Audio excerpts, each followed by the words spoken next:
ఎలా ఉందన్న funky movie? అట్రపులేప్ అండి. ఎందుకు? ఎందుకు నాకు నచ్చలేదు. అంటే ఏం నచ్చలేదు మూవీ? ఏమీ నచ్చలేదు సినిమాలో. అంటే చాలా ఎక్స్పెక్టేషన్స్ పెట్టుకున్నారు కదా, అంటే జాతిరత్నాల తర్వాత ఇదే సినిమా నేను జాతిరత్నాలు కాదు, విశ్వక్సేన్ అన్న చాలా రోజుల తర్వాత మంచి కంబ్యాక్ ఇస్తాడేమో నువ్వు వచ్చా. నాకు కంబ్యాక్ ఇవ్వాలా, మంచి గోబ్యాక్ ఇచ్చాడు. సో మంచి రాడ్డు పెట్టి రంబోలా చేశాడు. చిచ్చి నాకు ఈ సినిమా నచ్చలా. స్టోరీ లేదు, ఒక కామెడీ లేదు, ఏమీ లేదు. డబ్బులు ఎక్కువై తీశారు అంతే. అంటే కామెడీ ఏం లేదంట. కామెడీ ఉంది, అది పక్కన నవ్వుతుంటే నేను కిటకిటలు పెట్టుకుని నవ్వుకున్నా. ఎలా ఉందని ఫంకీ మూవీ? యా అండి, ఆ ఫంకీ మూవీ చాలా బాగా అనిపించింది. అంటే లైక్ నా కామెడీ చాలా బాగా అనిపించింది. అంత క్రింజ్ అయితే ఏం లేదు.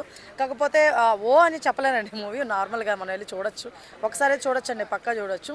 ఆ నెక్స్ట్ వన్ వచ్చేసి ఏంటంటే లైక్ మన జయకృష్ణ గారి కామెడీ కానీ, లేకపోతే హీరోయిన్ గారి ఎలివేషన్స్ చాలా బాగా చూపించారు. అమ్మాయిని చాలా గ్లామర్ పరంగా చాలా బాగా చూపించారు. అలా అని చెప్పేసి మరి గలీజ్గా చూపించలేదు, చాలా బాగా చూపించారు. అట్ ది సేమ్ టైం ఏంటంటే మనకి ఇంకా మూవీలో ఎమోషన్స్ కానీ ఇవన్నీ ఉండవేమో, ఓన్లీ కామెడీతోనే వెళ్ళిపోద్దేమో అని చెప్పి చాలామంది పబ్లిక్ చెప్తుంటారు. కానీ లేదండి, ఎమోషనల్ కూడా ఉంటుంది. అంటే ఇంకోటి జోకులు ఏంద్రా అంటే మనకి జోక్ వేసినప్పుడు నవ్వు రాదండి, కాసేపటికి అర్థమైనాక నువ్వు వచ్చింది, అప్పుడు మన పక్కన వాళ్ళు పిచ్చోళ్ళనుకుంటారు.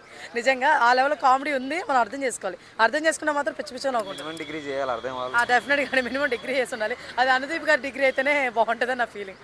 ఎస్, సో అట్లాగా ఆయన సినిమాలో ఏం లేదు, కనెక్షన్ లేదు అంటే కామెడీ పెట్టాలని ఇదితో ఏమైపోయిందంటే అక్కడక్కడ ఇట్లా ఇట్లా వెళ్ళిపోతూ ఉంటాయండి. అని సంబంధం లేకుండా ఎందుకు వీళ్ళు వస్తారు ఈ టైప్ అనిపిస్తుంది. కానీ ఎక్కడ కూడా బోర్ కొట్ల.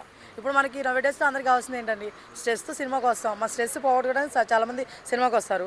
సో ఈ మూవీకి వస్తే ఖచ్చితంగా స్ట్రెస్ రిలీఫ్ అవుతుంది, అదైతే నేను చెప్పగలుగుతాను. సో ఆ పరంగా అయితే సినిమా బాగుంది. అట్ ది సేమ్ టైం ఎమోషనల్గా కూడా క్లైమాక్స్లో కొడతాడు, ఆ మదర్ సెంటిమెంట్, అది కూడా చాలా బాగా అనిపించింది. సో వచ్చి చూడొచ్చు అండి, మరీ తీసేయాల్సిన సినిమా ఏం కాదు, పక్కా చూడొచ్చు వచ్చి. అండ్ దట్టు ఫ్యామిలీతోనే వచ్చి బంగారం చూడొచ్చు.